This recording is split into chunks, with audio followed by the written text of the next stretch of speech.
தஞ்சை பிரகதீஸ்வரர் கோயில் 1000வது ஆண்டு விழாவை முன்னிட்டு சென்னையில் நடந்த கலை விழாவில் பத்மா சுப்பிரமணியனின் சிறப்பு நடனம் இடம்பெற்றது. ராஜராஜ சோழன் எழுப்பிய தஞ்சை பிரகதீஸ்வரர் ஆலயம் சோழர்களின் பிரம்மாண்ட கட்டிடக்கலைக்கு உன்னத சான்றாக விளங்குகிறது. இக்கோயிலின் 1000வது ஆண்டு நிறைவு விழா தஞ்சையில் பிரம்மாண்டமாக நடக்க இருக்கிறது.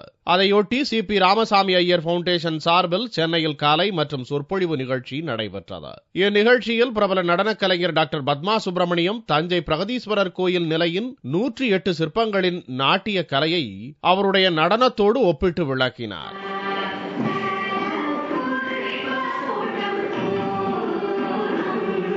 இந்நிகழ்ச்சியில் கலந்து கொண்ட தமிழ்நாடு தொல்லியல் துறை ஆணையர் டாக்டர் ஸ்ரீதர் தஞ்சையில் ராஜராஜ சோழனின் வரலாற்றை தெரிந்து கொள்ளும் வகையில் சிறப்பு கண்காட்சியை ஏற்படுத்தி இருப்பதாக தெரிவித்தார். தொல்லியல் துறை சார்பாக ஒரு அருமையான அருங்காட்சியகத்தை நாங்கள் அங்கே நிறுவியிருக்கின்றோம்.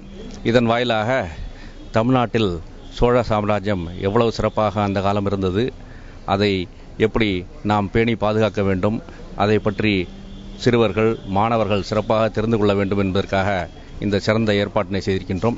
தஞ்சை பிரகதீஸ்வரர் கோயிலை பற்றி அனைத்து மக்களும் மாணவர்களும் தெரிந்து கொள்ளும் வகையில் பல்வேறு நிகழ்ச்சிகள் நடத்தப்படுவதாக சிபி ராமசாமி ஐயர் பவுண்டேஷன் இயக்குனர் டாக்டர் நந்திதா கிருஷ்ணா தெரிவித்தார். குழந்தைகள்லேருந்து பெரியவர்கள் வரைக்கும் எல்லாருக்கும் இந்த தஞ்சை பெரிய கோவிலை பற்றி தெரியணும்னு இந்த கண்காட்சி செமினார் எல்லாம் சேர்ந்து வச்சிருக்கோம்.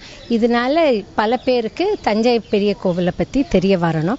இந்நிகழ்ச்சியின் ஒரு பகுதியாக சிபிஆர் ஆர்ட் கேலரியில் தஞ்சை பிரகதீஸ்வரர் கோயில் பல்வேறு தோற்றங்களில் உள்ள புகைப்படங்கள், ஓவியங்கள் கண்காட்சியாக வைக்கப்பட்டுள்ளன.